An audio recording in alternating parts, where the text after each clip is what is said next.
the event with a little acknowledgement of country. So I'd like to begin by acknowledging the traditional owners and custodians of the land on which we're all meeting today.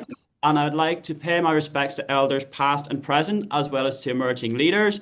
And I extend that respect to all First Nations people who are here on this call today. So let's just do a little bit of housekeeping so everybody's aware of the procedures. Just so everyone is aware, we are recording today. So if you wouldn't like your face shown, please feel free to blank out your screen. We'll also be monitoring the chat. So if you guys have any questions, we can pass those on to the team as they're having their conversation. And we also have captions enabled. So if you need your captions on, feel free to turn them on. So, without further ado, I would like to introduce Katie Acheson. Katie is a long-time youth advocate, strategist, and connector with more than 2 decades of experience driving change alongside young people. Katie has worked at the intersection of policy, lived experience, and community action, leading initiatives that amplify youth voice in decisions that shape their lives. And as a youth worker and advocate, Katie's Churchill Fellowship took her across France, Portugal, England, Ireland, and Canada to learn how young people are meaningfully included in decision making across government policy, mental health, and research areas in those areas. And as Katie was very keen to tell us, she didn't come home with a perfect model of youth engagement. What she did come home and what she found more valuable was with different recipes for success, different systems, different ways of putting things together to make sure that we're working to meet the specific needs of individual young people. And what we're really trying to clarify today with this Spotlight series is how do we bring those recipes together? Where do we find the right starting points? How do we make sure that we bring all of those ingredients together? Because as Katie's very passionate about letting us all know, we do have a lot of those ingredients here in Australia that we can bring together and that we can make a real success for young people. So without further ado, Katie, I will stop speaking and I will pass over to you and put the team in your capable hands. Thank you so much, Dr. Dean. I love that. I'm very excited to be here. I feel like I'm hanging out with my friends. So, hi, everybody. Um, I'm going to share my screen because for those of you who've known me for a long time, you know how easily distracted I get. So I just want to first by acknowledging the wonderful traditional owners of the land of the Gadigal people of the Eora Nation that I'm on. I am very blessed to learn from their expertise and feel really excited every time I get to share knowledge and learning and know that there is so much more to learn. And our First Nations people are the ones who should be leading us. I am pretty humbled to be talking to you today. So I want to start with really looking at how I got here. So as you could probably tell from the title, and I did a Churchill Fellowship. And the reason I did is because for the last sort of 20 plus years, like I've been working in youth work since I was 18 myself, which as many of you who've done similar things, you can know that can be quite challenging. But um, from the very start, I could see that young people weren't included. So for my whole career, I really have been quite, I'd say, obsessed with how do we give young people a voice? How do we give them the mic? How do we let them take the lead? How am I getting in the way? What does that look like? And so I have many different examples of where I've tried to advocate for young people, and I put a few of them up. One is where we tried to lower the voting age for young people to 16. As many of you remember that one, that was what, 2016. It was really great. We got coverage. That was some young people speaking with some politicians, and we had media coverage, and we all thought, yay, it's going to happen. But it did not pass. So then we did lots of campaigns. The second picture is a media campaign we were doing to try to increase budgets to youth services across the country. With AYAC, we were working really hard to sort of advocate in that space. Got really good coverage, but no money in the budget for that particular year. Although later on we did get money and the Minister for Youth got reinstated. But, you know, another year where it was like no one seemed to be listening to young people. And then the bottom picture is the last year's Senate inquiry into social media and the bands, and worked really hard to get youth voices in there because there was no young people represented. And Cooper did a fantastic job opening the session and talking to the politicians and talking about what it's like to be a young person, particularly not being heard, and encouraging them to listen to more young people. And as you all would probably know, then there were bans on social media, and young people were not included in any of the inquiries in that space. So I think for me, it was like what am I doing wrong as an advocate? Like as a youth worker and someone who's trying really hard and has had a lot of positions of power myself, why can't I get youth involved in decision making to stick? What's going wrong? And so I applied for a Churchill fellowship for my fail tour because I was like, I have failed consistently over the many, many decades to really embed wherever I am and to work with young people to try to really elevate the issues that they have, their leadership, their expertise, all of those things. So I applied for a Churchill, and I was really surprised and shocked that they gave it to me because it was about challenging power, and that's not something obviously that gets funded very often. So I really thought that I would travel and find a cake, like find the perfect model that I was like, oh, cool, we can bring this back to Australia. This is the exact way it works. Everybody else knows what it is. If I could just find the right cake, I can bring that back. And so we can have that model of here's how to involve young people in decision making. And I was particularly interested in what it looked like for young people with lived experience of mental ill health, because there was a real focus on youth mental health at the time. And I thought this is a really great avenue for young people to be heard. Um, but what I found was not a cake at all. It was that actually there's lots of different recipes from a lot of different places, and there is absolutely no one way that works everywhere for all young people in all situations, in all contexts, which I was very disappointed in because we know that everyone loves a silver bullet or the perfect easy option. But what I did find from speaking to services across the world was exactly that, is that there are recipes at work in and we can learn from them. And many of the ingredients that are a part of those really successful models we have in Australia in leaps and bounds. And I was like, this is great. I can work with this. This is good. But I'm still a bit disappointed that I don't have a single model, although I have been learning about lots of different things. And I have one of the wonderful, exceptional leaders in this sector that's joining us today from Manchester, Simone, who will join us a little bit later. But um, I wanted to just give you a bit of a brief because I was asked to sort of share some of the learnings from it. So I think I had to introduce myself again, and this is a photo that AI said that looks like me, which is really fun. But I I needed to start from scratch because as a professional, I've had some success, but actually as a door opener or a mic passer or a person who steps out of the way and lets young people lead or supports young people alongside them in decision making. I really am a wannabe. I try and I try and I try and I keep trying. And the thing that I wanted to share with you today, and this is part of a five-part series, so I just thought, where do I want to start? And I think where it started for me is before I could even start thinking about the models and what cake to bring back and how to really sort of start cooking for myself when it comes to including young people in decision making, I needed to address the broader exclusion of young people altogether. And I think many of you who are on this call will have very strong understanding of the exclusions that young people face due to just simply their age. But then add on top of it, obviously, some additional barriers that many young people have. And what I found, and what probably the big takeaway for me is, as a youth worker and as somebody who works in this space and wants to continue, is where you start really matters. So the base of your recipe completely shifts how successful the end result will be.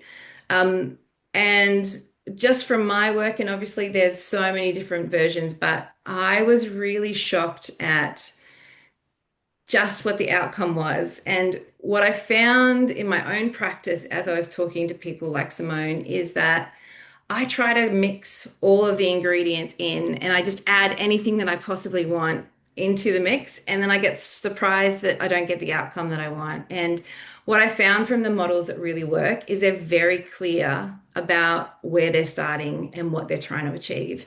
So for a number of them, these were the things, some of the bases that I found. Democracy based. So if you've read the report, you'll note that I went to sort of the Council of Europe, and they're very clear that they're not just doing rights based, they're not doing expertise based, they're not doing all of those things. They are there for democracy. It's a model of democracy. They set it up as a democratic base and model, and the outcomes are around democracy, and it's clearly measured and clearly resourced around that. And they don't try to throw in everything else. They're not a youth service. They're not trying to do health or promotion. They do democracy. And I was like, oh, okay, that makes it simple. And then I met with some rights-based organizations where they are working on rights, human rights. They're working, particularly those working with SDGs, often very rights heavy, but they're very clear about the rights base. And I think the thing that was really challenging to me is a young person said to me when I was talking about getting paid, they were like, you can't pay for my rights. Like, and I was like, what? And I never thought about it before as a youth worker when I'm insisting on a young person being paid. That actually, depending on the basis that I'm starting with, if I'm starting from a rights-based approach, can I actually use that model of, or that ingredient of paying participation for participation when it is a rights project or the basis is rights? So I think I won't spend too much time on this, and maybe like as we go through, we'll talk about the different models. But I think it was really important and really clear to me is that where the successful models started really made a difference to how successful they were in the end. And I was very much challenged as a youth worker. I was trying to do all things at once. And often the young people felt confused, and the outcomes for them were not as strong as I'd like them to be. And that was because of me, because I kept on throwing things in. I didn't have a basis. I didn't really know what I was cooking. And over my 20 years, I've made similar mistakes time and time again when I'm trying to do too much. And so it was really quite a powerful learning for me personally to realize actually just being clear about what I'm trying to cook essentially is really important. And it's important to tell the people who are participating from all levels, not just the young people, but setting it up well so that you can succeed. So treating it like a cooking class, I think it's some of the questions I think now going to ask myself as somebody who's going to continue in this work is starting from the baseline of I think is real change possible is a good one for me.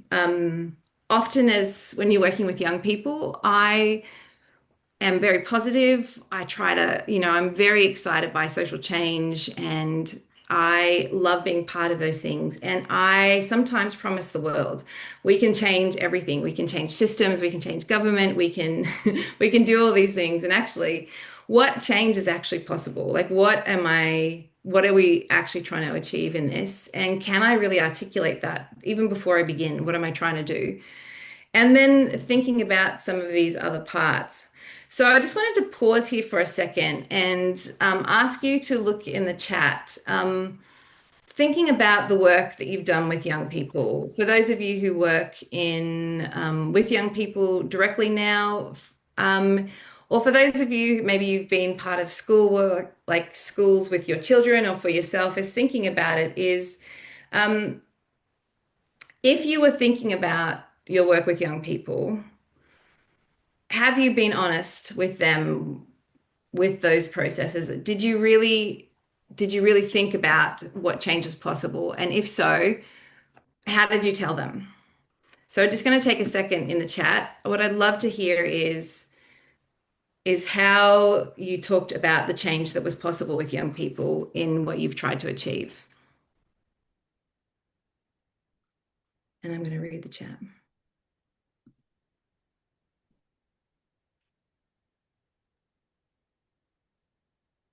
Also just going to play music in the background because I like that while I'm doing things.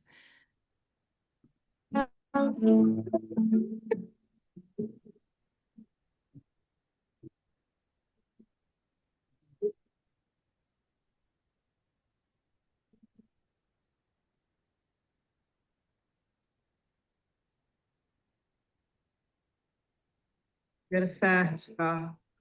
I want a ticket to anywhere. Maybe we make a deal. Maybe together we can get somewhere. Any place is better. Starting from zero, got nothing to lose. Maybe we'll make something. Me, myself, I got nothing to prove.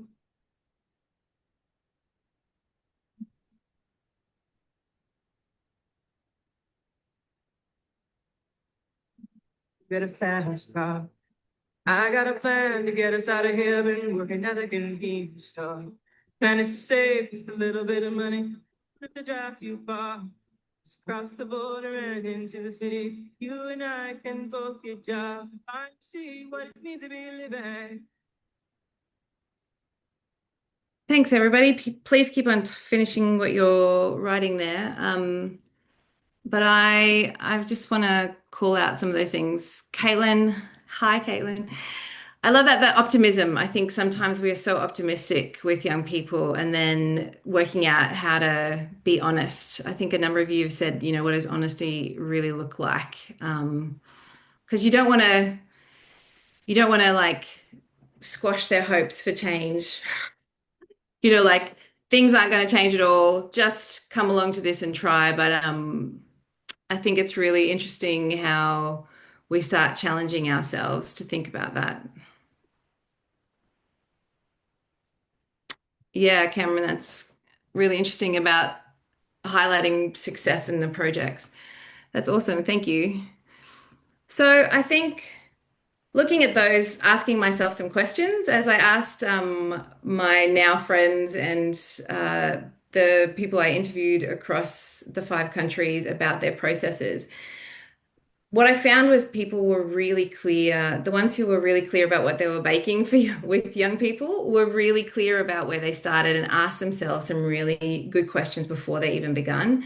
And so, for practice reasons for me now, I think I'm going to start asking some of myself these questions and asking everybody involved, not just myself, but also the systems that I'm trying to work with, the young people I'm trying to work with, thinking about any of the stakeholders is really sort of asking yourself some hard questions of what are we actually able to achieve? What do we hope to achieve? What's missing? What's been missing in the past? What can we learn? So starting from that place of knowing what you're trying to do. And some of the success ingredients that as I was looking at different recipes, I suppose, is there are some pretty consistent things that I saw across many of them. So some of those foundational bases that went across, but were in different portions across different models, were really some of these ingredients. So I think resourcing is an interesting one, not just about money, but about the people behind what you're doing. How much like worker time, how much support time, volunteer time, what are you asking? What are the resources you actually have to deliver what you're trying to achieve? Embedding governance roles. I think when we're talking about decision making, most organizations, most systems have some level of oversight or governance, and young people are often left out of those ones. We do talk about board positions sometimes for a young person, but if they're under 18 legally, then they don't get included. But thinking about governance in a very different way. How are you making decisions in within the sphere that you're talking about? And is there ways of involving young people? What does that look like? How does that work? And the good recipes do this really well. Genuine power sharing, fascinating how challenging this is. So setting it up, if you are somebody who works with young people, is setting it up so it will succeed. Looking at what that absolutely is possible to do is really, really important. The training and mentorship, I think, comes into the resourcing, but is really important, I think, particularly with young people because of just time and access to experience is less than people who are older. So we know that about you may not have ever been in a boardroom before. If you're 12 years old, if you're 18 years old, if you're 25 years old, it may be the same thing. So thinking about what is the training and the mentoring that needs to happen. Diversity and accessibility is super important, and the really great recipes, the really great models have thought through what this looks like and how to do this really well. And it's so important for decision making. It's across the AICD and all of those governance sort of expensive training courses you do. We think about diversity of thought and challenging groupthink. I think young people, when we're thinking about decision making and involving young people, sometimes we say diversity, we just think about groups like marginalized groups or representation, but actually we also want diversity of thought, diversity of experience, diversity of location, all of those things. It's a really great thing to have on a wall to think about all the different ways you're thinking diversely so that decision making can be done better. And young people are so valuable. They add such a unique spice to every decision being made. It's so important for us to really think about how can we put young people in those places. And then digital engagement, I think, is one that we get left behind. It's obviously young people are in that space, but the generational gap in that space, when we're talking about digital, is so important. Lots of systems really leave it behind, and young people's ability to engage is very different. So there's generational and intergenerational difference here that you really need to kind of think through when you're creating a recipe, is like, how is it going to work for each group and what does that need to look like? So really just some points.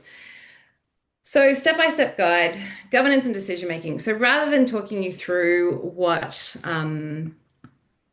the report says, because that's enough of me. I wanted to introduce you to a really incredible person. And I feel like I came back and I started spruiking a couple of people, but there was one person who I have not stopped talking about, and that is the exceptional CEO of 42nd Street in Manchester, Simone Spray. So I'm just going to invite you to join the space. So hi, Simone. Hello from the other side of the world. Hi, from the metropolis of Manchester. I'm sat on one of the main streets in Manchester. So if you hear any fire engines or police cars and all that, that's what's happening in Manchester city centre right now. As long as they're not for your building, that's okay. That'll be fine. So Simone, could you, this group of people, probably some of them may know 42nd Street, but it is pretty much held up as one of the best youth mental health services in the world. But I'd love you to maybe share a little bit about what you do and how your organization works, if that's okay. Yeah, sure. So I was scribbling things down when you were talking, Katie, because even as you were talking, I was thinking, oh, I need to say that and I need to say that. So yeah, we've been going for 45 years. I've been the chief exec for 11. It doesn't feel like it at all most days. My sort of background, just so you know, so you know we're on the same page, as I'm a psychologist and a youth worker, but much more a youth worker. Found my calling when I did my MA in youth work in Manchester. But yeah, so we've been going about 45 years, and the model hasn't really changed since it first started. It was set up by this awesome guy called Alistair Cox, who's still around in Manchester, and he was working with homeless young people actually in central Manchester. And what he was recognising is that there was nothing at the time that really brought together kind of therapeutic services, youth work, social work, and group work particularly.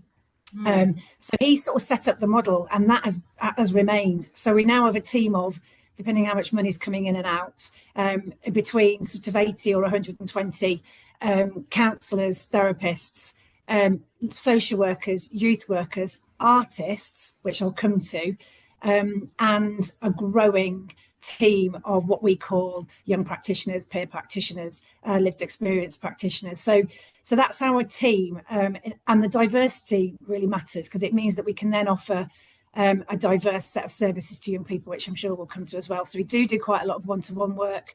A lot of young people come in here for one-to-one therapeutic support. We do have a digital platform which has been co-designed with young people, so we can do that either online or face-to-face. we work in schools, we work in colleges, we work in the community. We also have a lot of, and you mentioned this a little bit early, Katie, we have quite a lot of different groups, but they're set up very differently for different needs. So we have some therapeutic groups, which are, I suppose, if you like, are much more around a kind of diagnosis and working around young people who might have a similar diagnosis. But we also have identity-based groups, and because we know that there are a lot of young people whose mental health issues are amplified by their situations and their discriminations and cultural issues and social issues and all those sorts of things. So we have groups that are set up, and they are all co-peer facilitated. So we don't have any groups that are just run by young people themselves. We always, and we'll talk about that as well, we always bring the kind of expertise of the mental health team, social workers, etc., alongside the young people, but all of the groups are co-facilitated with young people. And paid, which was an interesting one. We'll get back to that one too. But there's lots of opportunities through the organisation for young people to have a voice in different ways and make decisions in different ways. I just wanted to pick up, Katie, about what you said about being really clear about and about what the charity is for and what your purpose is. I was similarly to you, made a few mistakes when we were writing our business plan 5-6 years ago.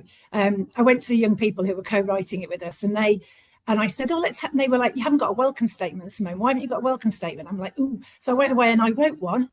Error. Came back, brought it to the young people, and they all went, "Oh, no, that's awful. You're just going, oh, mental health issues are for everyone, but you're all welcome." So they rewrote it, and if you'll just let me read it, I think Please. then it's what young people said we do, and I think I use it every single day. So it says, the 42nd Street team recognise that many of you feel disempowered. They very much wanted that word in there.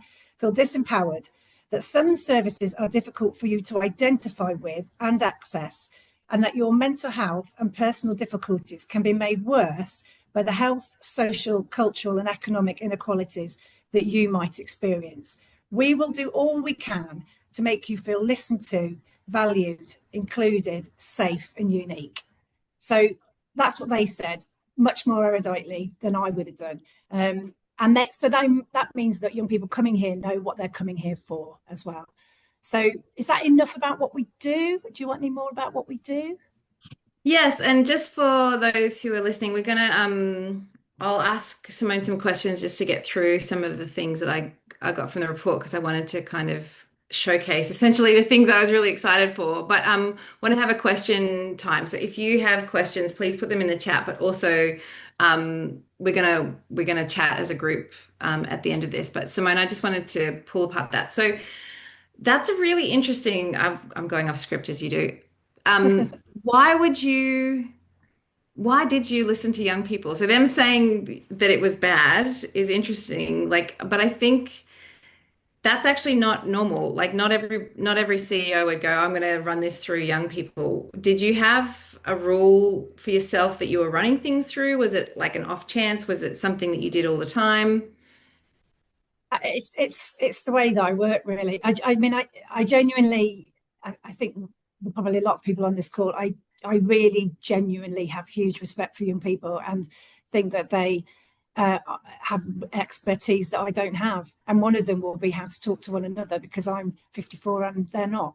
So 55 actually, and they're not. So I think the kind of language that young people can use with each other is probably better than my bland, probably a bit corporate, probably a bit jargony language that I've learned from lots of years of training and sitting in meetings with lots of people who love jargon. So I think what they do is they unpick that for you and play it back at you. And I have a good relationship with lots of young people here. I don't practice anymore, which is, I wish I did. But young people will come through the door and go, I've had an idea and I want to do this and I want to do that. And they expect it here. They expect me to go and talk to them and find out what it is that's going on for them. I need to do that, otherwise I can't do my job very well. I just think it makes the service better, as well as, there are benefits for young people, which I'm sure we'll come to as well. But as a kind of leader, I just think if you're running any kind of young people's service, you've got to listen to what they have to say, and you've got to have proper mechanisms to do it. So that welcome statement's been the same. We've just revised our business plan, and young people have come back and said keep it. So that's become the kind of central way in which we work, and everybody wraps themselves around. I make decisions based on that statement all the time. Are we doing that? Are we doing that? If we're not doing that, we shouldn't be doing it. So yeah. It's much more interesting. I mean, we have visions and mission statements in Australia. We use them quite a lot in our services. And then we have theories of change. I don't know how prevalent that is in England as well. It's definitely something in the sector over here that we see a lot of. But I think you're running that vision and mission through, and that's often gone through a board of governance, or it's been tested or sensitized through like whether funders will like it and things like that. So it's really interesting that you sought technical advice from a group of people who were your stakeholders, I suppose. Young people sat with the governors. So we had sessions with my board of trustees. So the young people in all our different groups sat with the board of trustees and went through our business plan to make sure it was what they thought it should be. And we have big team meetings where we go through we've just, as I say, done a refresh, young people in the room telling us what they think. So it's they just sit alongside us and people expect it. There are some challenges with it, which I'm sure will come to as well, particularly if, say, as a young person who's been caseworked by a mental health practitioner and then I sat at a table with them. So you have to have all those conversations so that you all know who's in the room and what's going to be said and what isn't going to be said. So there's quite a lot of that kind of really keeping an eye on who's talking to who, because it can be compromising. If a worker, for example, suddenly finds a young person in front of them and they're like, oh gosh, last time I met you, we talked about something quite sensitive and we're in the middle of that process and now you're sat next to me having another conversation. So it does take a bit of thinking through, but the principle, I always say this, I said this to you definitely when you came, if you don't work like that, you would hate it here. You'd leave. And I have had people leave who've just gone, I just want to do some counselling, thanks. So, if you didn't have that kind of youth empowerment DNA, you'd hate it here, because that's what we do. And I do believe in theories of change as well. I think that's really important. That was one of the things I was going to say at the end if we didn't get to it. We have a theory of change, which is very much around what our charitable purpose is. And I hold on to that all the time as well, which includes giving young people a voice and using evidence bases and social action in order to drive change and mainstream different ways of working. So I definitely am a big advocate for theories of change as well. You used Dean's favorite word, which is social action. That is something that is really a common word in the UK, but not necessarily, and in Europe probably, I'd say, but not as much here. Could you just talk through, like, what does that mean? What is social action? So for me, it's quite specific. So there are lots and lots and lots of ways, and we can probably list them in a minute, but around where we involve young people in decision making and try and dismantle that disempowerment. There's lots of places we do that. When I'm talking about social action, I'm talking about something that is very specific. So let me give you an example. So at the moment, we're working with a group of care experienced care leaver young people. They know that the mental health issues for young people are not what they should be for care experienced and care leavers. So they have been doing some peer research. They've been talking to other young people. There's a question in the chat about creativity. So we use creativity as a peer research tool. So this was about making cartoons and films with young people who are care experienced. That's so that they can then go and lobby and influence practice and policy. So they're getting the peer research, they're writing that up.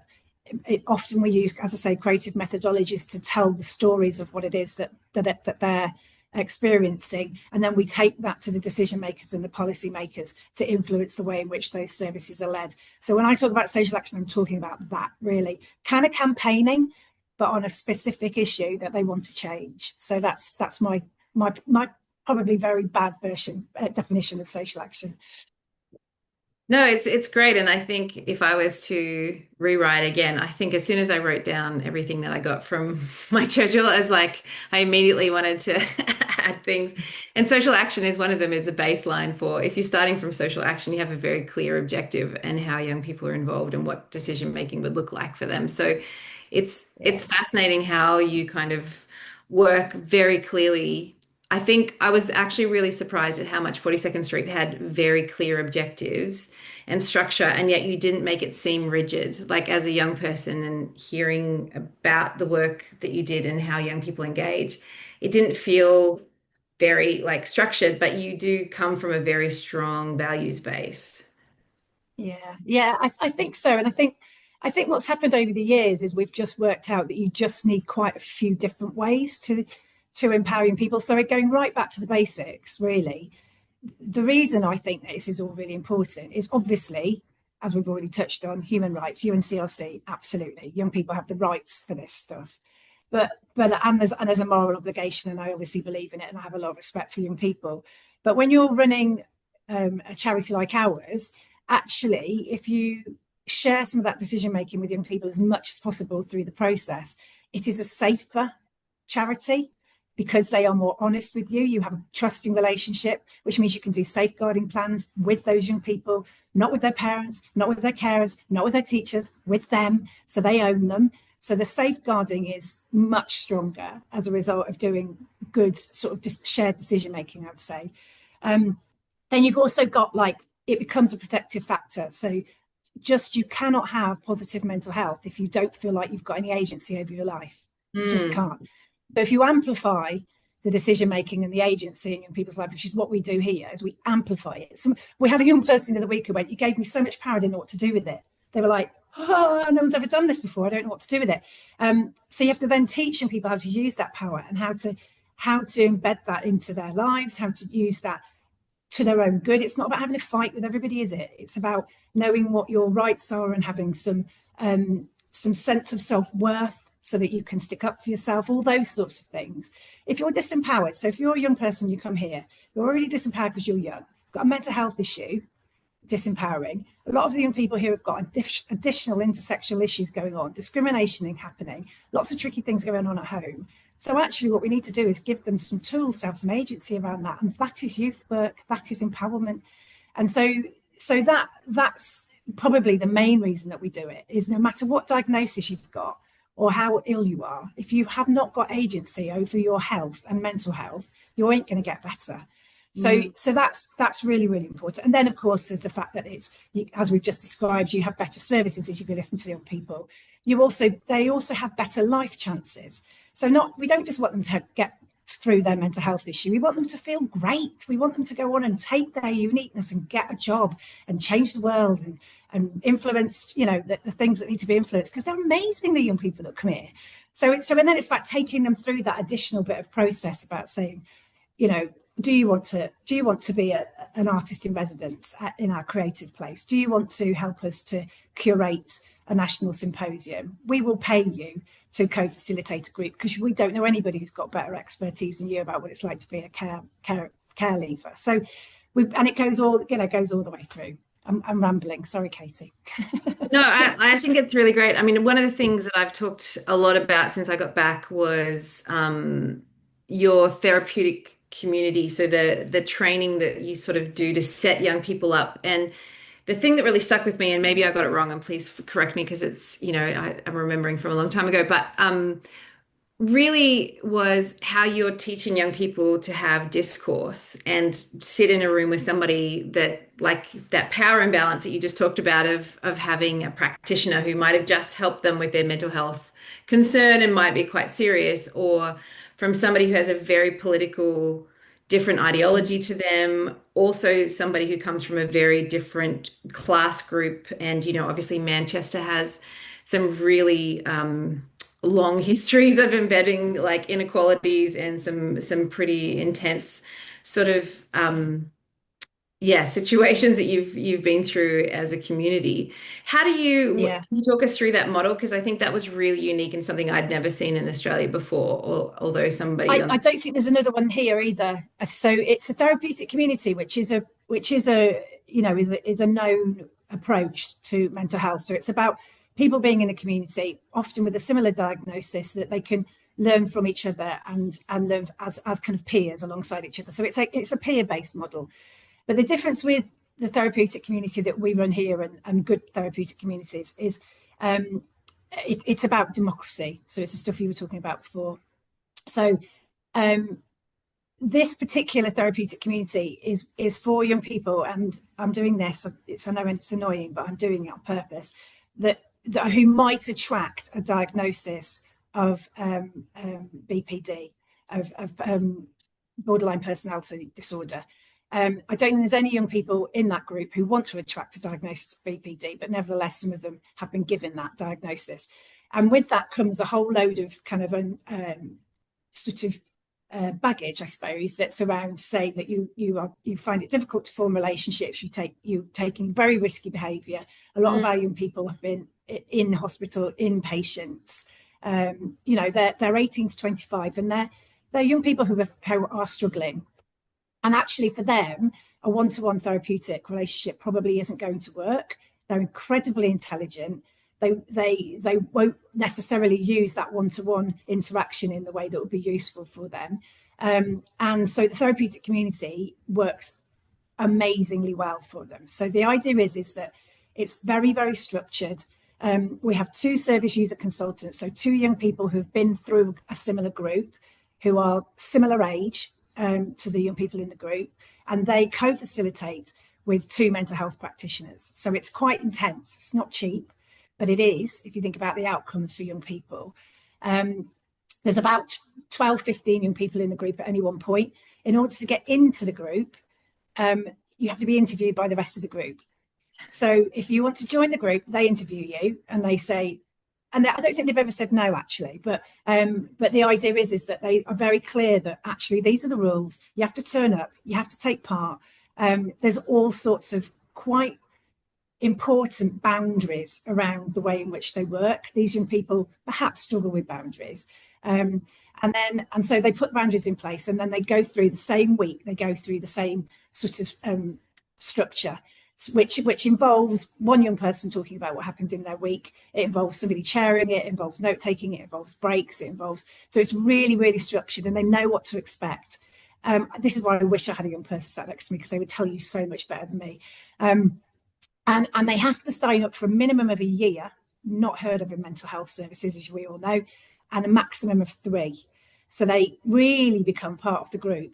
And what you just hear them saying is that they just didn't realise that young people, they thought they were the only people who were that ill, or the only people who were doing things that were a bit embarrassing. They didn't want to tell people, if you're drinking too much, or you're misusing substances or whatever, or getting into difficult, unhelpful, unhealthy relationships. It's not necessarily something that you're particularly proud of and you want to bring into the group, but they end up talking about it with each other, and they have the similar kind of subcultures. Even if they've got very different backgrounds, they've got some similar experiences of mental health services, and they've got similar subcultures. So they support each other through it. And honestly, it's life-changing for them. Like the young people have gone on and got jobs. Some people have left earlier than the 3 years, which is a good thing. We had a group last week who were talking to some funders, 3 young people who've been through the group talking to funders about, they've got it in their heads now when they're about to do something they're not sure, they go, what would group tell me? And then but it's all about this, it's all about the democracy of it. It's about the fact that every single person in that group is equal, and it doesn't matter, what experiences they had or how difficult last week was, they come in and they're equal. So that's the one that you were talking about, I think. Yeah, I think I was really shocked, and I don't know how everyone else feels, but I was shocked at how boundaried the structure was. Is like signing up for a year, like there's rules to it, that they're paid, co-facilitators are paid, they are expected, there's job descriptions, like everyone knows what they need to do.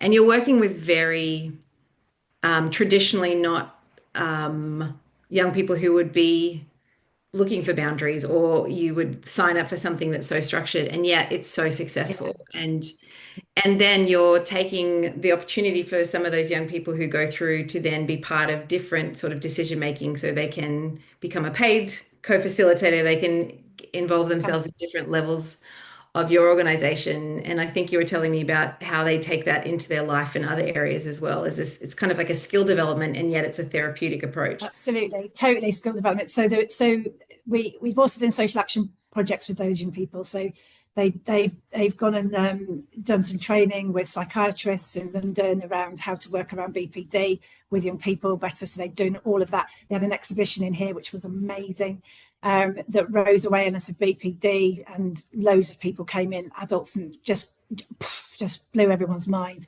So did that, and then there's one young woman who was part of that group who then came in, and she did our ethnographic research actually on the horsefall, about the ingredients that we needed to have here.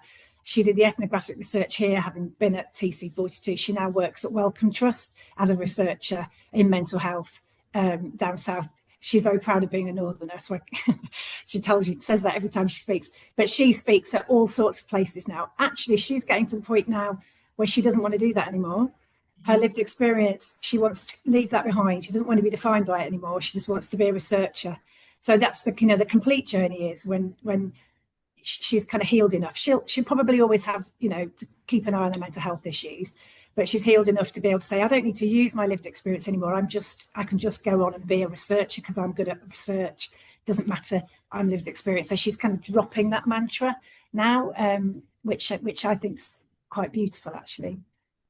Well, I think it's interesting, and to the point in some of the chat is like one of the things that often when you work with young people is cognitive ability, capacity, skill development. Like, are young people capable, their maturity to be part of decision making? And I think there's reasons why there's laws about certain things, and but this particular model kind of flies in the face of that, because I don't know that you were to say, oh, let's get a group of young people who've been diagnosed with BPD and go, let's involve them all in decision making. They'll have a whole bunch of skills.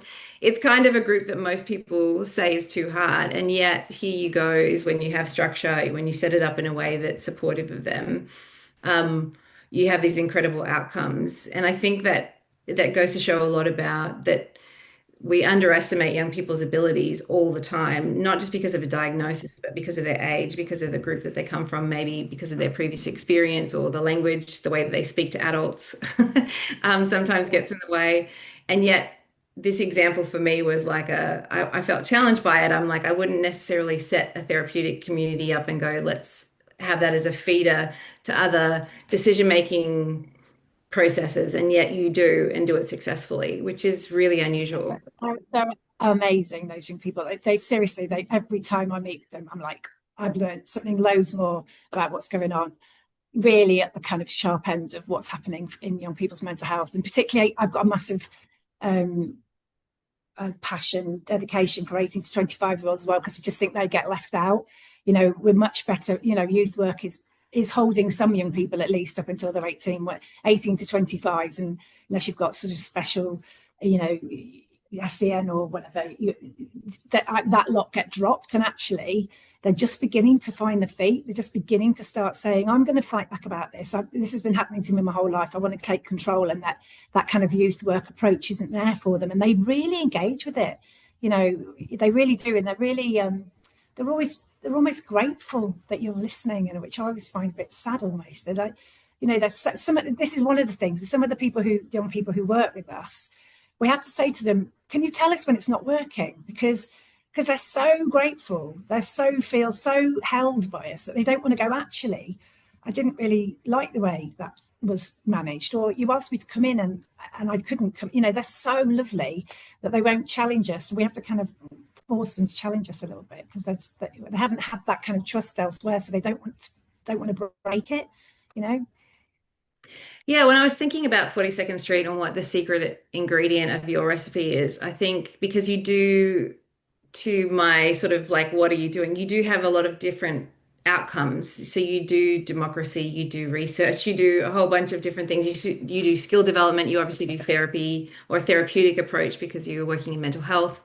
But what your kind of super duper secret ingredient, which I'm still curious as to whether it's Simone or whether it's 42nd Street or whether it's just a unique moment or whether it's replicable for all of us, is that real base of trust of a young person, and but the boundaries that you set. You're very honest and clear with young people about where you stop and start, what is possible, and also encourage them to toe that line. As if you're not, as an organization or as a CEO, particularly for you with your power, if you're not towing your line, you let them hold you to account, which is also really unusual.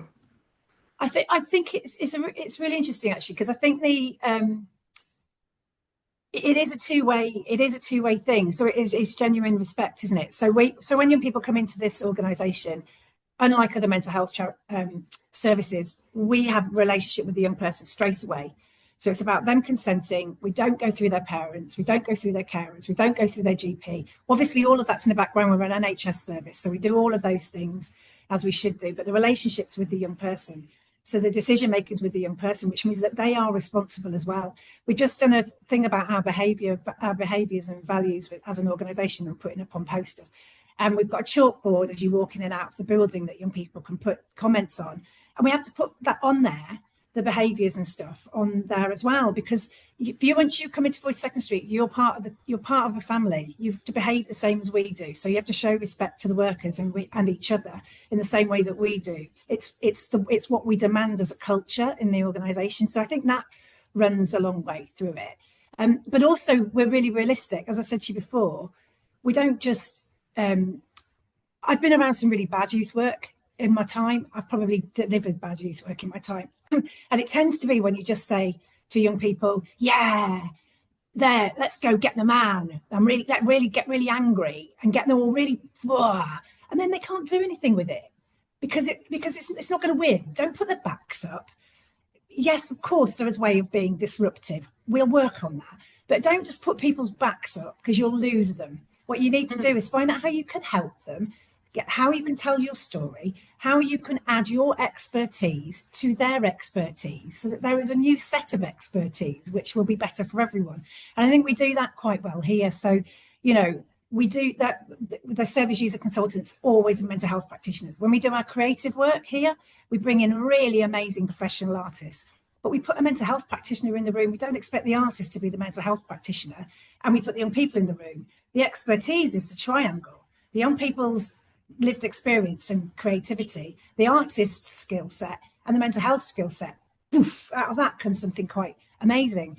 But it's not that we know better than them or they know better than us, or that we agree with everything they say or have to agree with everything we say. It's about having some kind of grown-up, appropriate conversations about what it is that we're trying to achieve, and then coming to conclusions about how to do that together. So I think that's the model. I think, as I say, I've had it here where I've walked into things and gone, oh, that's not the best youth work. We're just getting people fired up. And they're like, why aren't you doing this? And they're like, you haven't told them all about the policy around that. You need to inform the young people about what you know so they know what they can respond to. Otherwise, and that's bad youth work. The kids will love you, but you won't be helping them very much.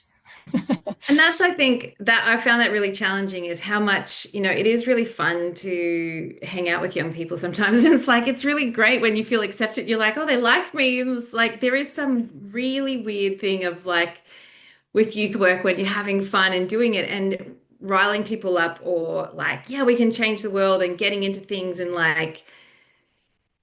I have absolutely been that person who is like, let's pick it, let's do these things, and getting people angry because it feels energetic and that feels great for the situation. But actually, am I setting them up for failure? And have we had an honest conversation around what's going to happen? And sometimes those sort of things are really important, but it's about those honest conversations that you and your team have that I think many of us want to do and mean to do, but we don't necessarily check in. Have we set up something that's not going to work, and how do we have regular check-ins to make sure that we're still being honest with each other?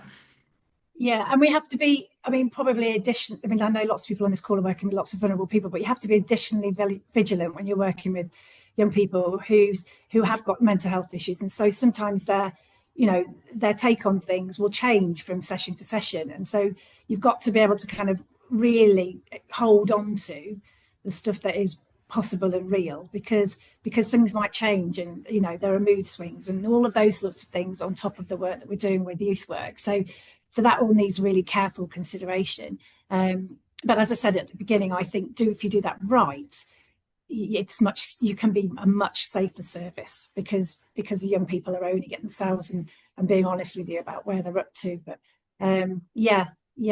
it's the boundaries. I think everyone quite likes boundaries, even if we don't want to admit it, as agents of change and political beings and all those sort of things. But a bit of boundaries is never a bad thing, I don't think.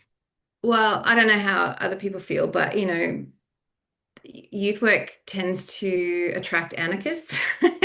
And I've definitely strayed into that sort of space of, and the word boundary and anarchy, that sort of thing doesn't go together. But what I was really confronted with was how valuable it is for change, is that honest boundary conversation of where you start, stop, and what you're limited to. And as a worker in a space, is just that honesty is so valuable. And the young people I spoke to across the different countries and programs, I was really challenged by how empowered they felt by the boundaries. I know what my job is. I know what I have to do. I know what you're supposed to do, and I hold you to account. You can hold me to account. And they felt very empowered by that. So 25-year-olds, as much as the 16-year-olds I was speaking to, it was really confronting as a worker to realize I don't know that I've had that level of honesty across every program, every interaction I've had with young people, that have set them up for success in the way that you do with your work. Amazing team. I mean, honestly, we're very, very lucky. The culture thing is really important. I think that we did a cultural audit recently, and the team they will all say the thing that they like about coming to work is that we're young people centered. Everybody leans into that, and so what that does is breed better practice all the time. There are people here who are way better youth workers than I ever was, and it's them bringing that in and operating it. Some of the young people we employ, their humility, generosity, and all of that, it really means that you've got a culture where you can build on really good youth work practice. I suppose we're really lucky, aren't we? Because we've got a lot of people who are very therapeutic, who are very reflective, who got into arguably quite difficult work in terms of mental health in young people, and it is a blend of therapeutic skills, social work skills, and youth work skills. So we're very lucky that we've got that culture here. I think we lean into it, and I'm very blessed that I work amongst people that have got those values, really. Yeah, I could talk to you forever, and I just remind me have a monthly catch up, Simona. So I want to pause here before, and maybe we'll circle back and maybe just open up for questions. But from the conversations that we've had so far for the rest of the group, and please feel free to put your camera on, or you can ask it in the chat, or you can ask in person by raising your hand. But does anybody have any questions for Simone or myself? Just on what we've talked about, because I love, I wanted to have a conversation with everybody. So I just realized that we've been talking. But does anybody have any specific questions? I know there's a couple in the chat. Actually, I know, Dean, we might start with you because you had a question at the beginning. So we might start with you, and then if you have a question you want to ask Simone, or you can ask me if you want, but Simone's probably more interesting. A couple of questions come to mind as we were sort of talking about it as well. And I suppose they kind of link into each other, and it's about that idea of how we build those relationships, get that trust to have those conversations with those people with different perspectives. Like, what is it that really makes that work? Because one of the things that I was sort of picking up on when you were speaking was, and it's something that I've encountered a lot in my own practice, and it's something that I think we can tend to undervalue a little bit, is that consistency of presence with people who are committed to those values. And I was just wondering, how important is that to having those conversations with people who maybe have different beliefs, come from different cultural backgrounds, have different political aspirations? How do you sort of manage that in your work? That is a very good and dissertation question, but it does come up all the time. Um, so I think we're very clear that we're a mental health charity. So that's what going back to that statement, are we doing that? Is it to do with young people's mental health? Now, obviously, lots of geopolitical discriminatory issues, the stuff I talked about before around kind of social, cultural inequalities, all of that impacts on mental health. So we have a responsibility to understand what those issues are in relation to mental health. So not necessarily in relation to that whole political argument. So for example, we have a very, very brilliant and active LGBTQ group run by out LGBTQ therapists. There are obviously some times in which we had a floating Pride a couple of weeks ago, so we're there as a kind of that movement around LGBTQ. But when we do peer research, it's about how some of the potentially so how some of the issues that are coming over from the States coming through on social media with some of the High Court rulings and things like that have been happening, how they are impacting on the mental health of young people. So we won't necessarily have a position on the decisions. We will, but we will have our own personal decision. We'll have lots of conversations about that. But actually the way in which we respond to it is to make sure that we're being responsible to our mental health responsibilities. I took that whole discussion to a Greater Manchester group last week, which was, we've done some research with young people. They are telling us that this is what it feels like to be an LGBTQ young person in Greater Manchester with mental health issues. What are we going to do about that as a system? But don't get drawn into some of the broader geopolitical stuff. That's quite difficult to do sometimes. There are some really difficult political conversations that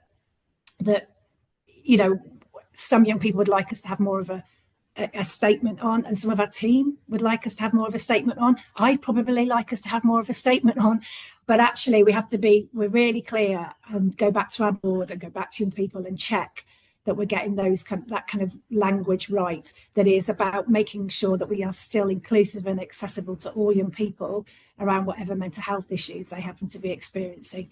So yeah, it's a big one.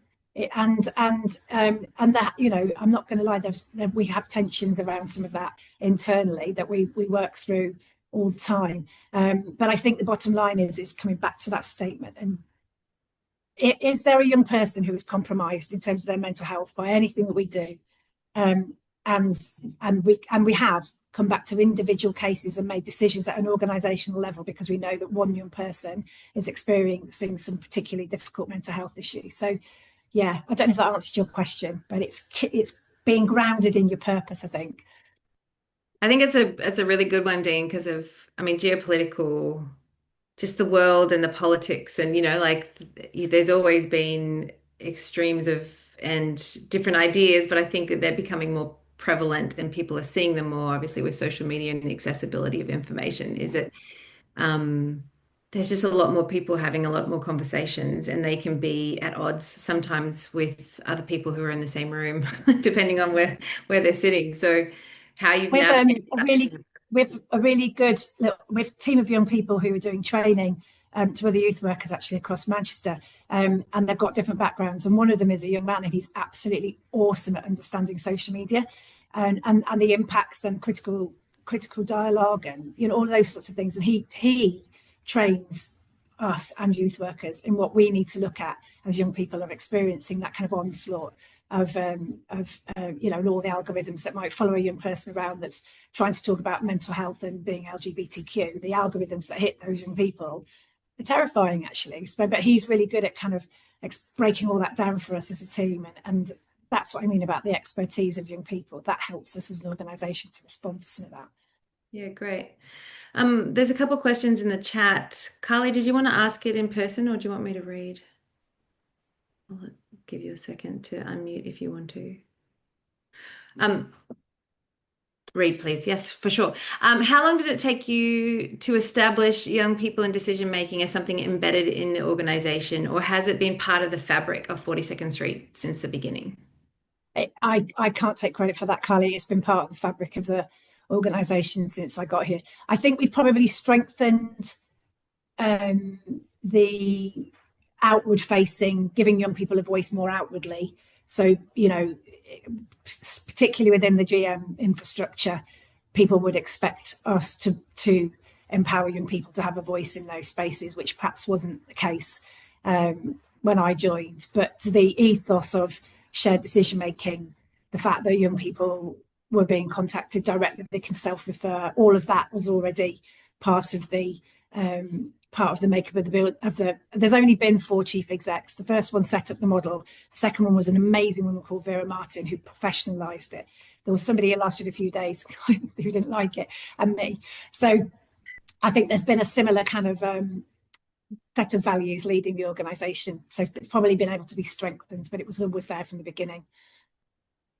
That's an interesting ingredient from my analogy of cake making, is the values alignment with the people who hold the power. I think is probably an interesting one. Have there been any times where you've had disagreement with the board or the non-youth focused or the non-youth group in your organization where there's been at odds with a decision that's needed to be made? There must have been. I can't think of one. There must have been. The fact that you can't think of one is incredible, because I think most of us could probably very considered. We do go right quite down into the detail when we've got a tricky situation, so that we agree across the piece. So yeah, we like to talk here. You know, we talk in therapies organisation. Do a lot of that, a lot of unpacking. That's good. That's, I think, a specific thing.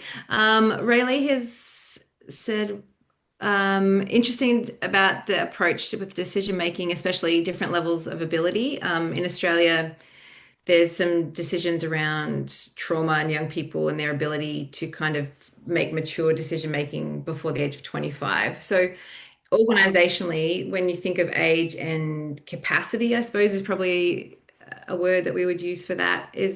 Do you have an approach to that, or how does that work for 42nd Street? I mean, yeah, I think this is one of those things that we slightly take for granted, and that the system in Manchester, they trust us to do.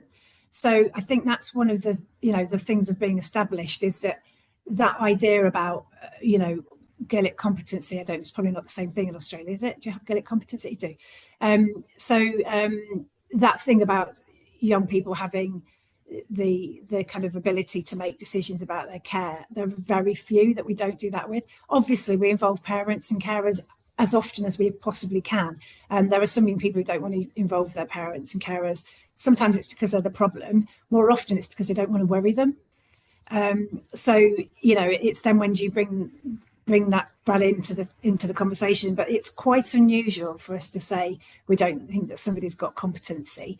Obviously, if somebody escalates into quite high levels of distress, there's a whole nother raft of safeguarding processes. We have a duty team every day, all of that. So all of that's completely embedded into the fabric of the organisation. So there will be times where we have to say, we're going to have to tell your GP this, or we have to share this information with somebody else. All of those kind of confidentiality things happen.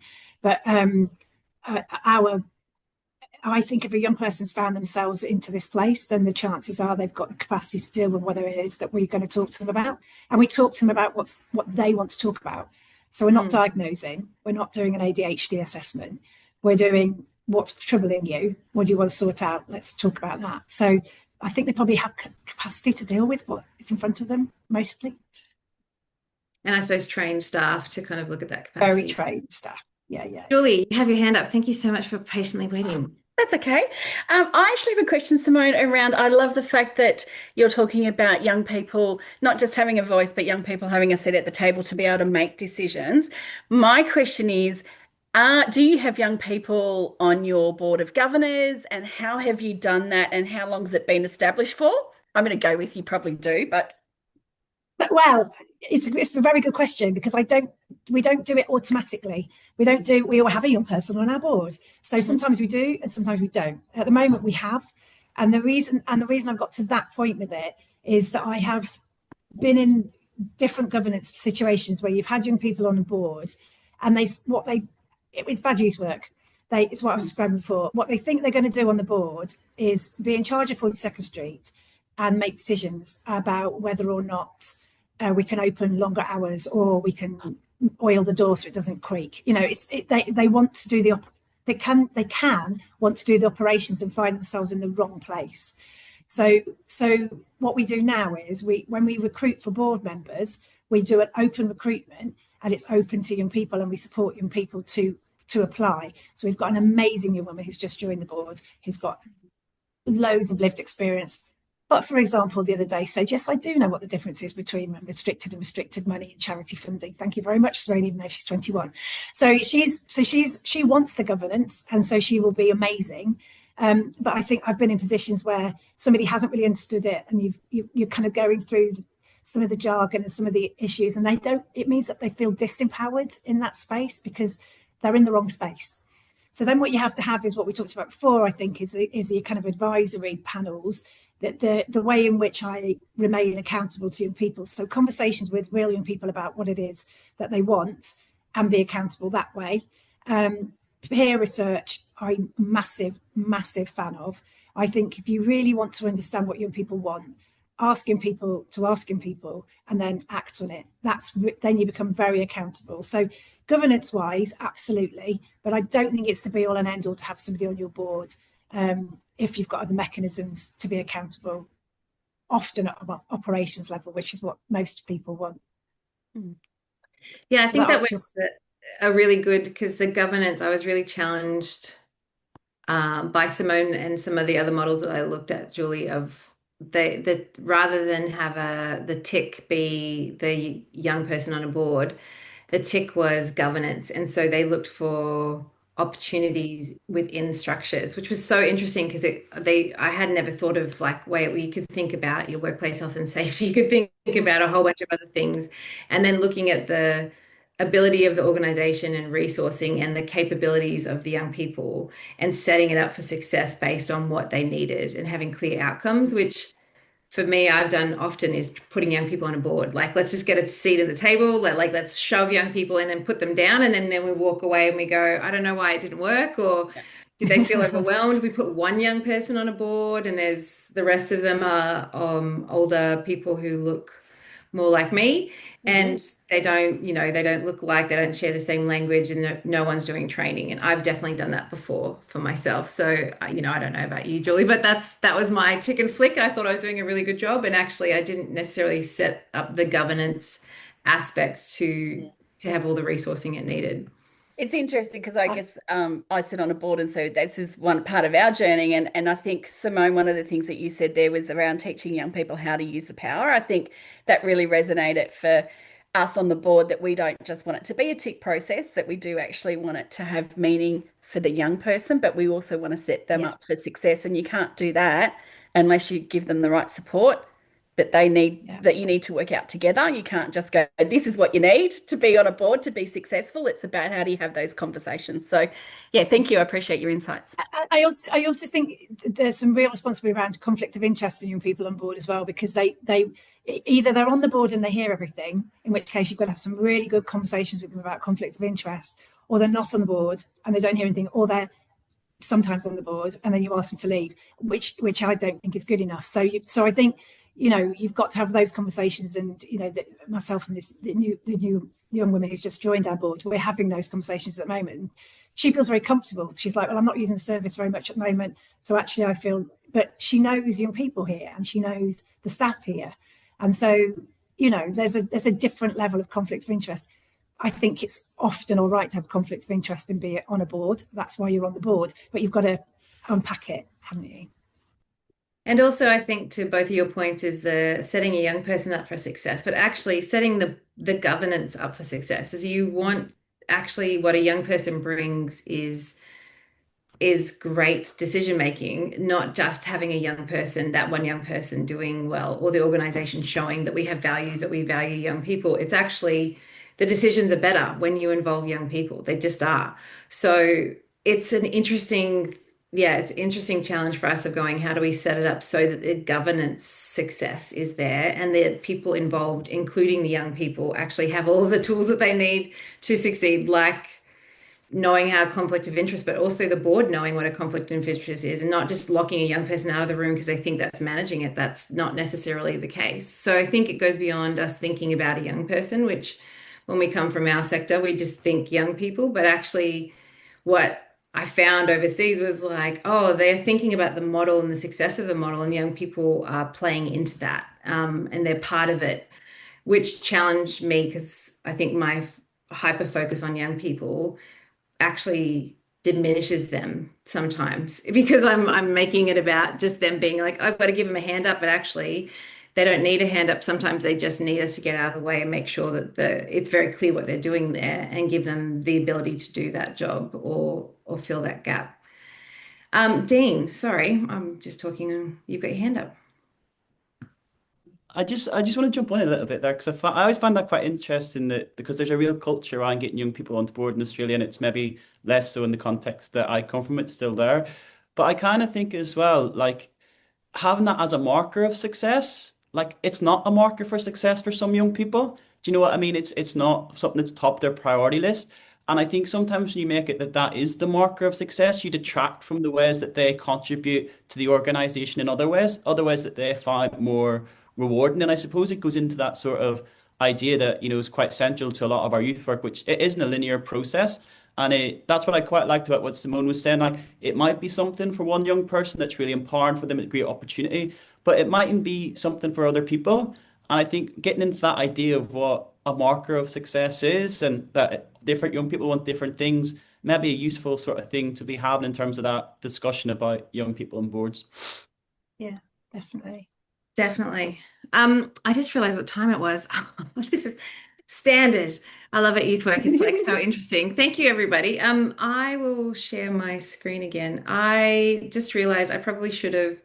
Um, what I might do, Nellie and Dean, is it okay if we send out the link to the report? I didn't do that ahead of time for people, if you wanted to read any more. But I'm curious as if I could ask. Another thing is the takeaway from today.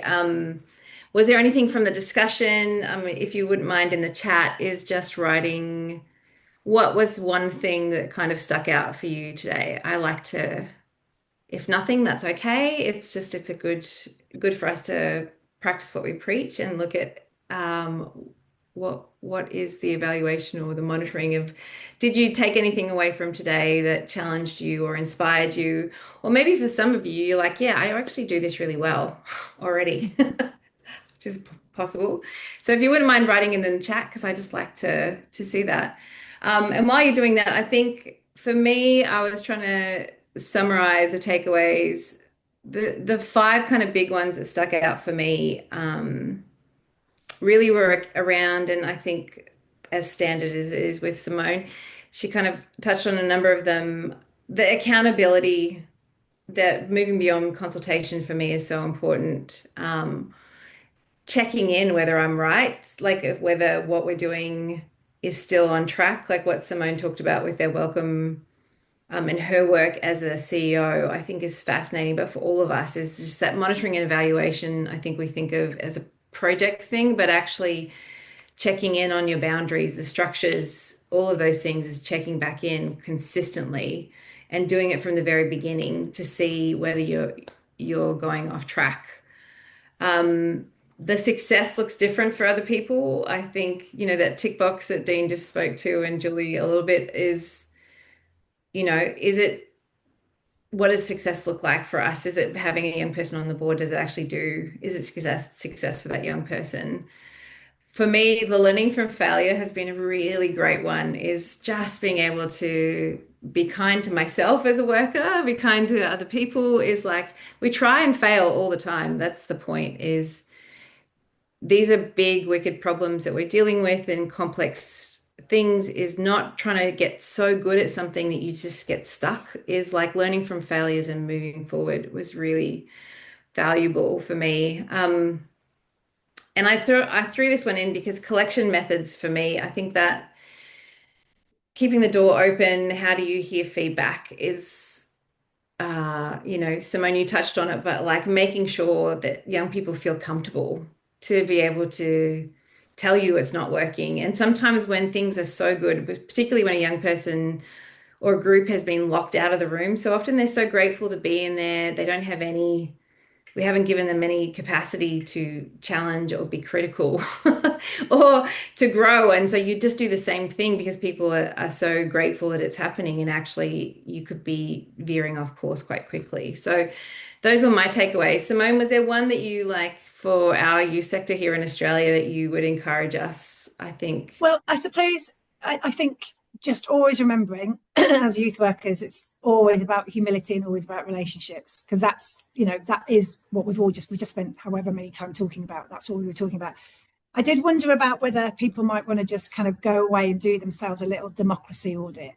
So you just kind of go through the bits of your service that you're running and go, am I sharing power there? Where do the expertise lie? I suppose the democracy exercise is about asking yourselves, am I using the expertise in my organisation as well as I could to achieve what our organisation wants to do? So when I was, preparing to talk to you, Kate, I was just thinking, we're kind of democratic at every level as people come into the service, but there's loads more we could do better. But, are you running your group work with a model of democracy, really? Where are the expertise and where is the power? So I was thinking maybe that was a bit of a challenge, and that somebody's put it in the chat already, but peer research, honestly, I think that's what unlocked it for me here, was being able to have the ability as a CE to say, I can see that gap.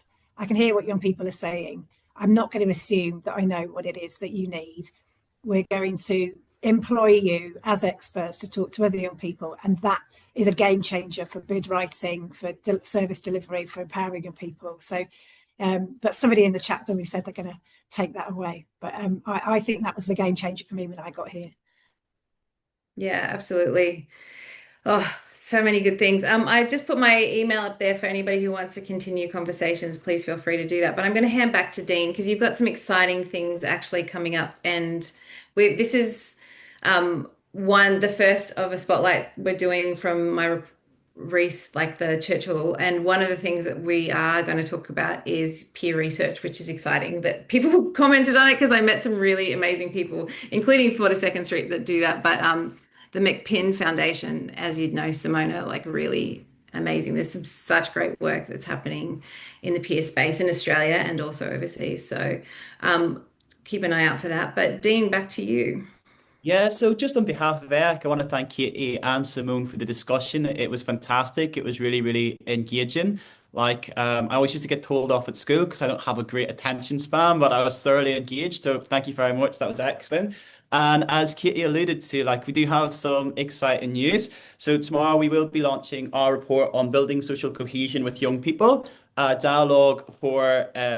call for dialogue and action. So that'll be going out tomorrow. So keep your eyes peeled across all AX socials tomorrow to get onto that. We will also have some social media minimum age obligations, aka the social media ban, some knowledge sharing around that based on the consultations that we did with just over 50 young people. So we'll be looking at how we can prepare for that and what the implementation of that legislation is going to be. And that will be open to sector and to young people. And in late August, we'll also be putting on a roundtable on the urgency of rights-based engagement. So really sort of picking up on some of the themes that we're teasing out here to think about how we really put that rights-based lens back at the centre of the work that we're doing and keeping it at the centre of the work that we're doing. And what is the last thing that I've got down here? Oh, yes. Please just keep an eye out for all the future things that we're going to be doing with Katie. There are 5 more and they'll be really fun. I can promise you that. So without any further ado, we can all go get some food. I believe Simone can get some breakfast, which is excellent because I am starving. So hopefully we will see you back here at the next event. Thanks, I will everybody. make sure my writing is clearer next time so I can read out my last point without any fluffed lines. So see you Thank later, you. guys.